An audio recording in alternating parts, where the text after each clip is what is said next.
നമസ്കാരം. എക്സ് മുസ്ലിംസിൻ്റെ ജീവന് ഭാരതത്തിൽ പരക്കെ ഒരു ഭീഷണി നിലനിൽക്കുന്നുണ്ട് എന്നുള്ളത് സത്യമാണ്. എന്നാൽ ആ ഭീഷണി അതിൻ്റെ തീക്ഷ്ണത വർദ്ധിച്ചു വരുന്ന ഒരു സംഭവം ഈ കഴിഞ്ഞ ദിവസം ഉത്തർപ്രദേശിൽ അരങ്ങേറി. ഉത്തർപ്രദേശിലെ ഗാസിയാബാദിൽ സലീം വാസ്തക് എന്നൊരു വളരെ പ്രശസ്തനായ യൂട്യൂബറുണ്ട്. അദ്ദേഹം ഒരു എക്സ് മുസ്ലിമാണ്. എക്സ് മുസ്ലിം ആയതുകൊണ്ട് തന്നെ ഇസ്ലാം മതത്തിൻ്റെ തീവ്ര വിമർശകനുമാണ് അദ്ദേഹം. തീവ്ര വിമർശകൻ എന്ന് പറഞ്ഞാൽ അദ്ദേഹത്തിൻ്റെ ഒരു പ്രത്യേകത, അദ്ദേഹത്തിന് അറബി, ഉറുദു, ഹിന്ദി ഈ 3 ഭാഷകളിലും നല്ല പ്രാവീണ്യമുണ്ട്. അതുകൊണ്ട് തന്നെ ഇസ്ലാമിക മതഗ്രന്ഥങ്ങളെക്കുറിച്ച് വിശദമായി പഠിച്ച് അവയെ മനസ്സിലാക്കി അതിൽ നിന്നുണ്ടായൊരു പരിണാമ ഫലമായി മതം വിട്ട ഒരു വ്യക്തിയാണ് അദ്ദേഹം. അതിനാൽ തന്നെ അദ്ദേഹവുമായിട്ടുള്ള സംവാദത്തിൽ നിരവധി ഇസ്ലാമിക പണ്ഡിതന്മാർ തോറ്റ് നാണം കെട്ട് പിന്മാറിയിട്ടുണ്ട്, അല്ലെങ്കിൽ കീഴടങ്ങിയിട്ടുണ്ട്, അല്ലെങ്കിൽ ക്ഷുഭിതരായി ഇറങ്ങിപ്പോയിട്ടുണ്ട്. അങ്ങനെ നിരവധി സംഭവങ്ങൾ അരങ്ങേറിയിട്ടുണ്ട്. അതുകൊണ്ട് തന്നെ അദ്ദേഹത്തിന് ശത്രുക്കളുടെ എണ്ണം വളരെ അധികമായിരുന്നു. അദ്ദേഹം ഇസ്ലാമിക ഭീകരവാദികളുടെ അവരുടെ പേരുകൾ അല്ലെങ്കിൽ ആക്രമണകാരികൾ ആരാണെന്ന് തിരിച്ചറിഞ്ഞോ അവരെ അറസ്റ്റ് ചെയ്തോ ഇത്തരം വിവരങ്ങളൊന്നും യു പി പോലീസ് ഇതുവരെ പുറത്തുവിട്ടിട്ടില്ല. കാരണം എന്തായാലും യു പി പോലീസിൻ്റെ ഭാഗത്തുനിന്ന് തീവ്രമായൊരു നടപടി ഉണ്ടാകുമെന്നുള്ള കാര്യം സത്യമാണ്.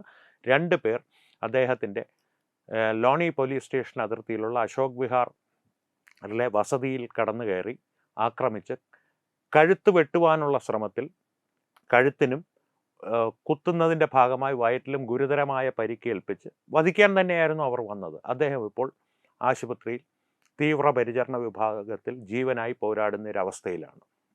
അപ്പോൾ ഈ ഒരു സ്ഥിതിവിശേഷം അവർ സൃഷ്ടിക്കുന്നത് ഇസ്ലാമിക മതവിശ്വാസികൾ പരിശുദ്ധമാണ് എന്ന് കരുതുന്ന റംസാൻ മാസത്തിലാണെന്ന് ഓർക്കുക.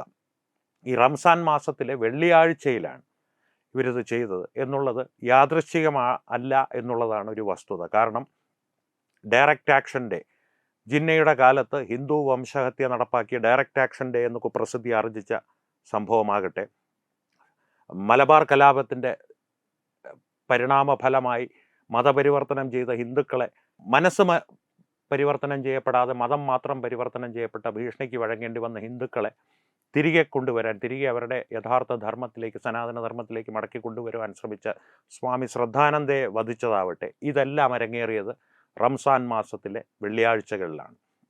തന്നെയുമല്ല, സമീപകാലങ്ങളിൽ ധാക്കയിൽ നടന്ന ഹിന്ദു വംശഹത്യയ്ക്ക് തുടക്കം കുറിക്കപ്പെട്ടത് റംസാൻ മാസത്തിലെ ഒരു വെള്ളിയാഴ്ചയാണ്. കമലേഷ് തിവാരി എന്ന ഇസ്ലാം വിമർശകൻ വധിക്കപ്പെട്ടത് റംസാൻ മാസത്തിലെ ഒരു വെള്ളിയാഴ്ചയാണ്. ഇദ്ദേഹത്തിന് നേരെ, സലീം വാസ്തകിന് നേരെ ഉണ്ടായ ജീവനെടുക്കാനുള്ള ആക്രമണം ഉണ്ടായതും റംസാൻ മാസത്തിലെ വെള്ളിയാഴ്ചയാണ്.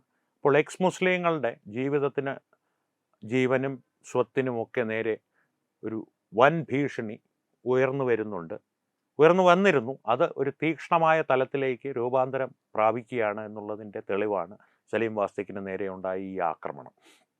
അപ്പോൾ സലീം വാസ്തകിനെ പോലെ തന്നെ ഇത്തരത്തിലുള്ള ഒരു ഭീകരവാദ ആക്രമണത്തിനിരയായ ഒരു വ്യക്തിയെ നമ്മൾ കേരളീയർക്ക് പരിചയമുണ്ട്. ജോസഫ് മാഷിൻ്റെ കാര്യമാണ് ഞാൻ പറയുന്നത്. കൈയും കാലും വിരുദ്ധ ദിശയിൽ, അതായത് ഇടത് കൈയാണ് വെട്ടുന്നതെങ്കിൽ വലത് കാലും കൂടി വെട്ടുക, വിരുദ്ധ ദിശയിൽ ഛേദിച്ച് ശരീരത്തിൻ്റെ ഒരു സന്തുലിതാവസ്ഥ തന്നെ ഇല്ലാതാക്കുക എന്നുള്ള ലക്ഷ്യത്തോടു കൂടി മതഗ്രന്ഥങ്ങളിൽ പറഞ്ഞിട്ടുള്ള ആചാരപ്രകാരം ശിക്ഷ നടപ്പാക്കുകയായിരുന്നു. ശിക്ഷ എന്നുള്ളത് ഞാൻ എയർ കോട്സിലാണ് പറയുന്നത്, ഈ ഇസ്ലാമിക ഭീകരവാദികൾ ചെയ്തത്. അപ്പോൾ ഈ സലീം വാസ്തകിൻ്റെ കാര്യം ഇപ്പോൾ ഞാൻ എടുത്തു പറയുന്നതിൻ്റെ ഒരു കാരണം, കേരളത്തിലെ ഒരു മുഖ്യധാരാ മാധ്യമവും ഈ വാർത്ത കണ്ട ഭാവം അല്ലെങ്കിൽ അറിഞ്ഞ ഭാവം നടിച്ചിട്ടില്ല. വാർത്ത അറിഞ്ഞിട്ടില്ല എന്നുള്ള ഭാവം നടിക്കുന്നു എന്ന് മാത്രമല്ല, ഇതിനെ മറയ്ക്കുവാനായി നിരന്തരമായി അപ്രസക്തമായ വാർത്തകൾ കൊടുത്തുകൊണ്ടുവരിക്കുന്നു. അവരുടെ ഓൺലൈൻ പോർട്ടലുകളുടെ കാര്യമാണ് പറയുന്നത്. ഇതിനെക്കുറിച്ച് ആരെങ്കിലും കമൻറ്റുകളിലൂടെ ഒരു പരാമർശം നടത്തിയാൽ ആ കമൻറ്റുകൾ നീക്കം ചെയ്യപ്പെടുന്നു. ആസൂത്രിതമായി തന്നെ ഈ വാർത്തയെ മറച്ചു പിടിക്കാനുള്ള ഒരു ശ്രമം കേരളത്തിലെ മുഖ്യധാരാ മാധ്യമങ്ങളുടെ ഇടയിൽ സജീവമായി തന്നെ നടക്കുന്നുണ്ട്. അതിനൊരു സംശയവും വേണ്ട ശ്രോതാക്കൾക്ക്. ദേശീയ മാധ്യമങ്ങൾ തന്നെ ഇന്ന് പകൽ മുതലാണ് ഈ വാർത്ത ഗൗരവതരമായി എടുത്ത് അത് പ്രേക്ഷകർക്ക് മുമ്പിലേക്ക് എത്തിച്ചു തുടങ്ങിയതും സംപ്രേഷണം ചെയ്തു തുടങ്ങിയതും.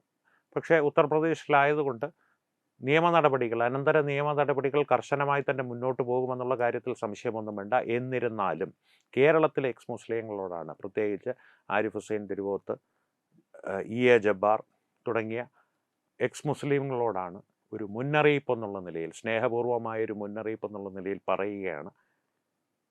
ഇസ്ലാമിക ഭീകരവാദികൾ ഏതാണ്ട് ഒരു ഭ്രാന്തെടുത്ത അവസ്ഥയിലേക്ക് എത്തിക്കഴിഞ്ഞു. പ്രത്യേകിച്ച് റംസാൻ മാസം കൂടി ആയതുകൊണ്ട് ഇത്തരത്തിലുള്ള പ്രവർത്തികൾ ചെയ്താൽ എന്തെങ്കിലും പുണ്യം കൂടുതൽ കിട്ടുമെന്നോ അല്ലെങ്കിൽ ഒരു ഹൂറിയെ കൂടുതൽ കിട്ടുമെന്നോ ഈ ഭ്രാന്തന്മാർ വിചാരിക്കുന്നുണ്ടാകാം. അതെന്താണ് അവരുടെ മാനസികാവസ്ഥയെന്ന് നമുക്ക് പ്രവചിക്കാനാവില്ല.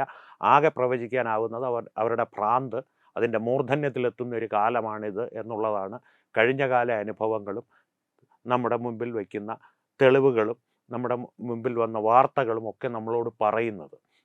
അതുകൊണ്ട് തന്നെ ഈ മാസത്തിൽ പ്രത്യേകിച്ച് നിങ്ങളൊക്കെ ഒന്ന് കരുതിയിരിക്കുക.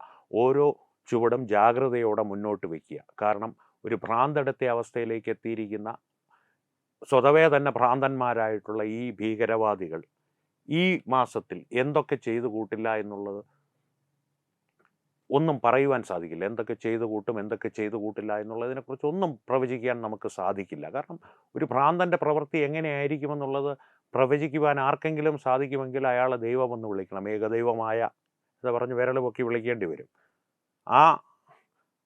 അങ്ങനെ ഒരു ഭ്രാന്തൻ ദൈവമുണ്ടെങ്കിൽ ആ ഭ്രാന്തൻ ദൈവത്തിൻ്റെ അനുജ്ഞകൾ പ്രകാരമാണോ ഇവർ പ്രവർത്തിക്കുന്നത് എന്നുള്ളത് ചിന്തിക്കേണ്ട കാര്യമാണ്.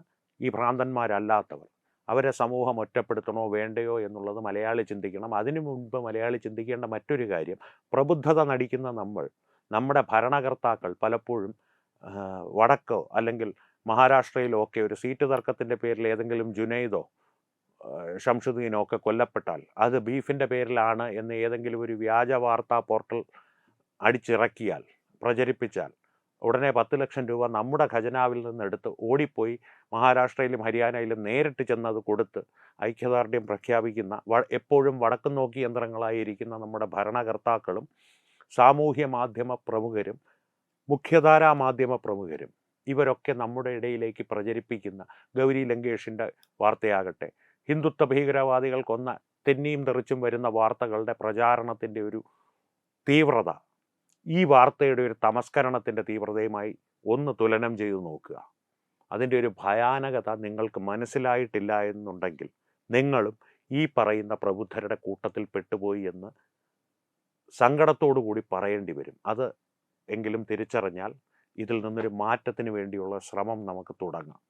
ഇങ്ങനെ തുടങ്ങിയില്ലെങ്കിൽ ഇതിൻ്റെ അപകടം എന്ന് പറയുന്നത് നാളെ നമ്മുടെ മുന്നിൽ വെച്ച് അല്ലെങ്കിൽ നമ്മുടെ നാട്ടിൽ ഇത്തരത്തിൽ സ്വന്തം അതല്ലെങ്കിൽ അവർ ജനിച്ച മതത്തിൻ്റെ ഉള്ളിലുള്ള അനാചാരങ്ങൾക്കെതിരെ അവയെ തിരുത്തുവാൻ വേണ്ടി ശ്രമിക്കുന്ന ആളുകൾ ഇത്തരത്തിൽ നിഷ്കരുണം ആക്രമിക്കപ്പെടുമ്പോൾ അല്ലെങ്കിൽ കൊല്ലപ്പെടുമ്പോൾ അതും ദൈനംദിനം നമ്മുടെ ജീവിതത്തിൽ കാണുന്ന അല്ലെങ്കിൽ നമ്മൾ കേൾക്കുന്ന ഒരു സാധാരണ സംഭവം എന്ന മട്ടിൽ കടന്നു പോകുവാൻ തക്ക ഒരു മരവിപ്പ് നമ്മുടെ മനസ്സിനെ ബാധിക്കും, നമ്മൾ അറിയാതെ തന്നെ. ആ ഒരു മരവിപ്പ് നമ്മുടെ മനസ്സിനെ ബാധിച്ചാൽ ഒരു സമൂഹത്തിൻ്റെ നാശം അവിടെ തുടങ്ങും. വെറുതെ ഒരു സമൂഹം നിഷ്ക്രിയമായ, നിഷ്പ്രയോജനമായ, നിർവീര്യമായൊരു സമൂഹമായി മാറുമെന്നുള്ളത് മാത്രമല്ല അതിൻ്റെ ഒരു അപകടം.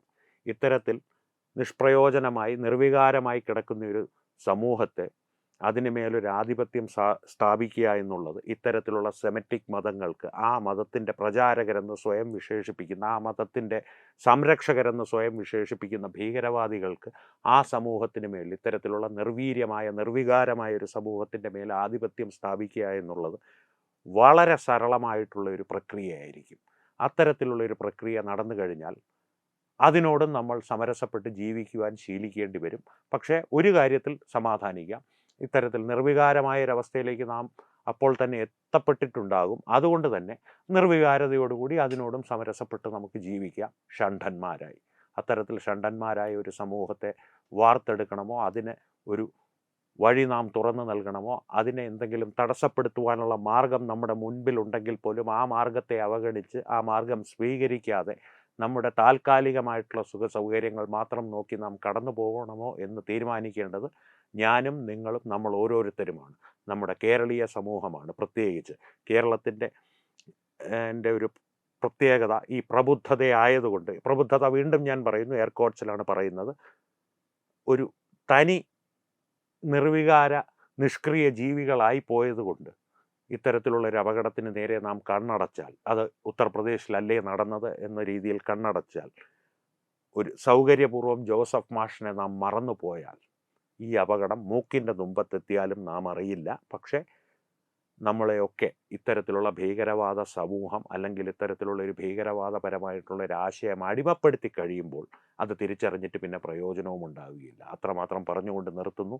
എന്തായാലും സലീം വാസ്തക് എത്രയും പെട്ടെന്ന് സുഖം പ്രാപിച്ച് പഴയ രീതിയിൽ ആരോഗ്യവാനായി അദ്ദേഹത്തിൻ്റെ കർമ്മം തുടരട്ടെ എന്ന് പ്രാർത്ഥിക്കുന്നു. നന്ദി, നമസ്കാരം. Brought you by Kerala AIDS control society. HIV AIDS സംബന്ധമായ സംശയങ്ങൾക്ക് 1097 എന്ന 24 മണിക്കൂറും പ്രവർത്തിക്കുന്ന ടോൾ ഫ്രീ നമ്പറിലേക്ക് വിളിക്കുക. വാട്സാപ്പിലും ഫേസ്ബുക്കിലും ഒക്കെ സ്റ്റാറ്റസ് അപ്ഡേറ്റ് ചെയ്യാറുണ്ടല്ലോ, HIV സ്റ്റാറ്റസോ. HIV പിടിപെടാനുള്ള സാഹചര്യങ്ങളിൽ കൂടി അറിഞ്ഞോ അറിയാതെയോ കടന്നു പോയിട്ടുണ്ടാവാം. എന്തു തന്നെയായാലും മുൻകൂട്ടി പരിശോധിച്ച് HIV സ്റ്റാറ്റസ് അറിയൂ. സൗജന്യ HIV പരിശോധനയും കൗൺസിലിങ്ങും ആരോഗ്യ കേന്ദ്രങ്ങളിൽ പ്രവർത്തിക്കുന്ന ICTC അഥവാ ജ്യോതിസ് കേന്ദ്രങ്ങളെ സമീപിക്കുക. നിങ്ങളുടെ സ്റ്റാറ്റസ് എന്തായാലും വിവരങ്ങൾ രഹസ്യമായി സൂക്ഷിക്കുന്നതായിരിക്കും.